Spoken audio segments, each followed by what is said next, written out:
Who has the upper hand in the Kansas City housing market right now, buyers or sellers? The answer isn't as simple as you might think. A few years ago, sellers clearly had the advantage. Inventory was extremely limited, homes were selling quickly, and buyers often had to compete just to get an offer accepted. But in 2026, the market looks different. We're seeing more balance between buyers and sellers, but that doesn't mean every home or every neighborhood is experiencing the same conditions.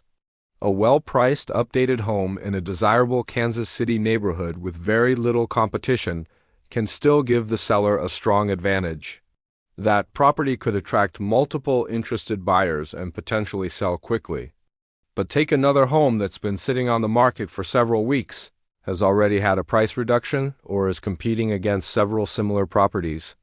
Now the buyer may have more negotiating power. They might be able to negotiate on price, repairs, closing costs, seller concessions, or other terms. And that's why I don't think it's enough to simply say Kansas City is a buyer's market or a seller's market. You have to look deeper. What's happening in that specific neighborhood? What's happening at that price point? How much competition is there? How long are comparable homes taking to sell? And how does the property compare to everything else buyers can choose from? For sellers, this means pricing, condition, presentation, and marketing matter more than ever.